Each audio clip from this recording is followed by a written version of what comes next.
Steve, how are you? How are we doing? Thank you. Gentlemen, I'd like to call the meeting of the Board of Assessors together, or call the meeting together for January 11th, 2022 at 1:06 PM. All those in favor for the agenda that's been submitted? Is there acceptance of the agenda? Steve, aye. Todd, I accept. By Todd Glowak. All those in favor accept, signify by saying aye. Steve, aye. Todd, aye. John Danahy, aye. Good. All right, first thing that we have here is the walk-in period. Obviously, Joe, are there any people at Town Hall, given that No. this is a Zoom for There's walk-in? no walk-ins. No. All right. Now, before we go into executive session, I know that Joe was just kind of discussing it, but there evidently was a submission of an application for 61A for property, I guess, located at 53 Common Street. And this application is looking for an extension in order to be able to file it. Is that correct, Joe? Yes, they're looking for an extension and approval if the board so inclined. The reason why this wasn't filed timely, it was part of an assemblage. The property owner, Mr. O'Brien, purchased a back piece of land that gave him over the 5 acres required to meet the minimum requirement. So everything's under the same name, and that took some maneuvering by attorney Michael Hayes, because the properties were in different names. So it's all under the same ownership prior to January 1st of 2022. Yeah, I'm gonna have to interrupt you, Joe, right there. At this point, I'm gonna have to recuse myself on this one because it looks like it deals with one property that I have a client on. So that being said, I'm going to go on mute, and former chair, Mr. Glowak, why don't you take the lead on this discussion? Okay, John, understood. So I'm looking at the application here. So they're just trying to get, They're trying to get a tax break in return for agreeing to put a lien on their property in the event it reverted from agricultural use to non-agricultural use, and in which case the town would have a first right of refusal and they would have to pay a 5-year conveyance tax. Similar to some of the properties in Border Street that recently went from 61A to non-61A. gotcha. What kind of exemption does this end up granting them? It's big. It reduces it probably by about 90%, their tax. For the land that's used for agriculture, for the entire? Yes. No, just for the land. The buildings are still taxed. He's got a large new metal building for the storage of antique vehicles. So that building's still taxed at market. So all the structures are market. It's just the land that's actually being used for agricultural purposes. For the blueberries and the free range chickens? And he's got a donkey there. He's got goats. But yes. So Okay. he does have in excess of 5 acres, which is the minimum requirement.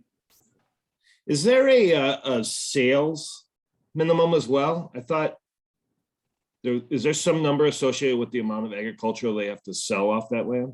$500 a year. That's it. Okay. That's it. It's been that way since I started in 91.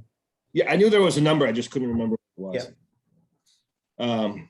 And I was unsure. I knew in a reval year that the board had the option to extend the filing deadline up until 30 days past the mailing of the actual tax bill, which was December 24th. But this isn't a reval year. But then again, times have changed. We do value properties every single year like it's a revaluation year. And I got an opinion from the Department of Revenue that said, yes, every year, this section of the law that allows the extension does apply every single year. Okay. So when looking at the cards that you've attached here, there's 3 of them. Yes, The first one is just the key 8214, I guess is the first one I'm looking at. Top left. That's the part that would be exempt? it's actually there's three different parcels. One was subdivided and it's not the subdivision was done last year, so it's not reflected in the field card. So it's 8214. It would be part of that land value. And then key 1004, part of that land value. And then a port, and there's 0.8 acres from key number 995 that was transferred, and it's shown in the plan on the last page, Z together with the other parcels. So altogether, it's approximately 5.1 acres.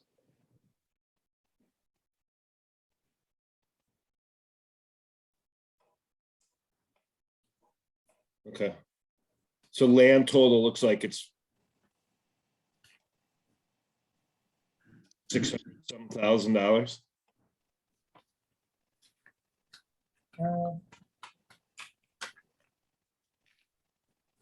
It's hard to tell on the one on 33 Common Street. That's a buildable lot as it's being assessed currently. In the future with the subdivision, it would only be assessed as back rear acreage. So the land value would be much lower anyways. But yes, on zero common, that 374,000. And here's the other one, I'm sorry. And 13,000. That will go down 13,000. to very minimal land value. Okay.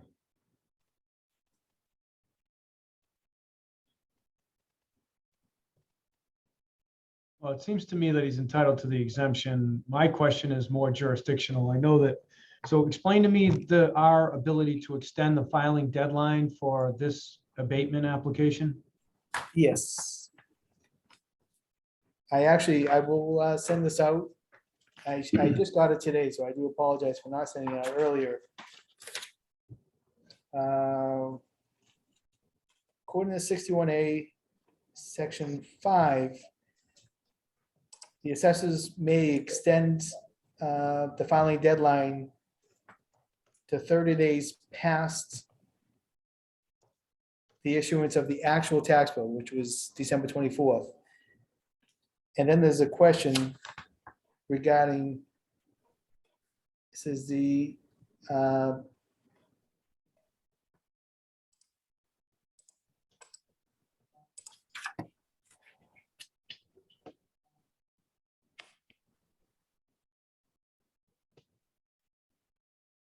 oh, I'm sorry.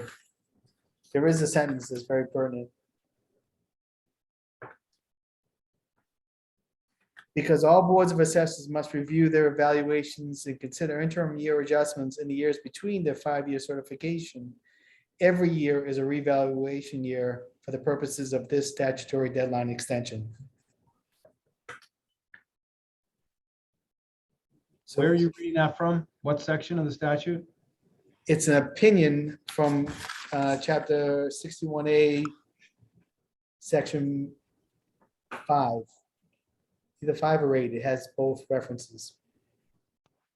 But in that Section section, 5 is just a 5-acre requirement. then it's section 8. Okay. And it talks about an extension up to 30 days after the mailing of the actual tax bills in a revaluation year. And this is an opinion from the Department of Revenue that every year is a revaluation year for the purposes of this exemption or exception.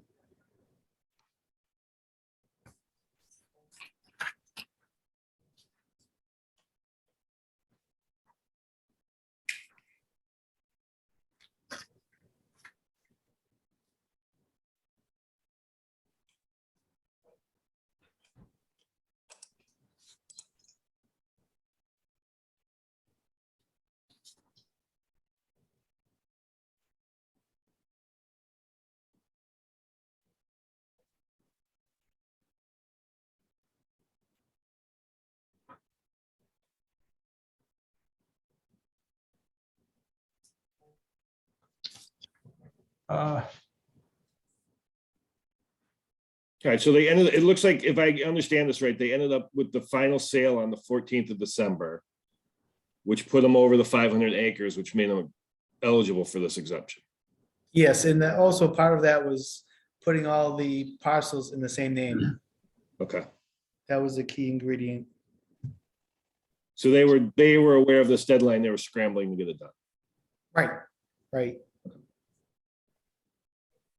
Yeah, I mean, Steve, if you don't have a problem with them meeting the exemption requirements, yeah, I'm reading it now.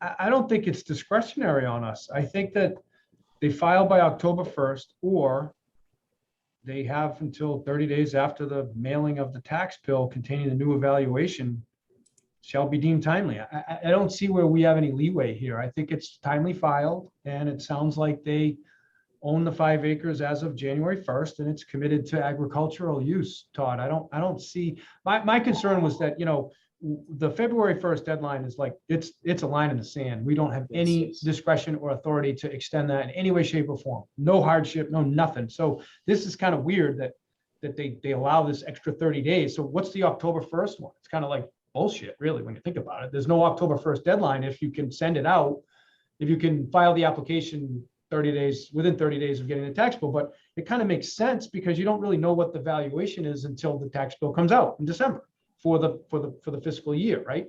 So I guess that's why, and they, you know, they give farmers a lot more leeway than us, right? Regular taxpayers, so. Point of order, Mr. Chair. Just remember, I think we're on live TV. Okay, why are we, okay. Yep. Thought we were in executive session. no, sorry, this one, I guess this one didn't need to be. We probably Oh, should. okay. All right, well, in any event, I don't see where we have any discretion. It's timely filed application. It clearly states that it's committed to agricultural use and it meets the land area requirement. In the application, it says that there's $3,600 in revenue generated. So I'm okay with it. Okay. Let's move to accept this extension then. Second, All right, all in favor? Steve, I. And I'm an aye as well. Okay. John, you can come back. Thank you. Sorry, gentlemen. All right. Seeing that, now we're back to our agenda item, which is executive session for overvaluation applications number 4, 5, and 8, and then exemptions for veterans 17E and 41C. That being said, can I have a motion to move into executive session? So moved. So If I moved could by actually Mr. have the- Guard, seconded by Mr. Glowak. Yeah, sure. I'll second. I think Joe's trying to say something though as well. Okay, all right. So before we go in and take the vote, Joe, is there? Yeah, any- I'm sorry to interrupt. The agenda was adopted, but not the minutes initially. If you Ah. could vote to approve the minutes. Jackie brought that to my attention. I see. I missed that. That was my bad. Okay, so Steve, would you withdraw your motion to go into executive session? So moved. Withdrawal. So Seconded moved. by Mr. Glowak, correct? Yes. All right, all in favor to withdraw that, say aye. Steve, I. All right. Now, moving to the minutes, before we go on, has everybody had an opportunity to review the December 7th, 2021 minutes? Yes. Okay. Can I accept a motion to accept the minutes of our meeting of December 7th, 2021? So moved. Moved by Mr. Guard, seconded by Mr. Glowak. All in favor signify by saying aye. Aye, John Danahy. Steve, I. Mr. Glowak? Aye. Yeah, That's 3-0, Jackie. Now, Mr. Guard, can I take that motion to go into executive session to discuss the items that I just said about a minute ago? So moved. Motion by Mr. Guard, seconded by Mr. Glowak? Yep. Seconded by Mr. Glowak. All those signify by saying aye. Aye, John Danahy. Steve, I. feel like I'm in an auction. You won. What did I just buy? Is that an aye? That's an aye. An aye. All right, all in favor? Do we need to do a roll call vote? Jackie? Yes, please. Or Joe, you doing the roll call? Who's doing the roll call? Oh, you mute. Okay. John Dennehy, Yes. Steve Guard, Aye. Doug Loic. Aye. All right. Thank you very much, folks. We are going into executive session.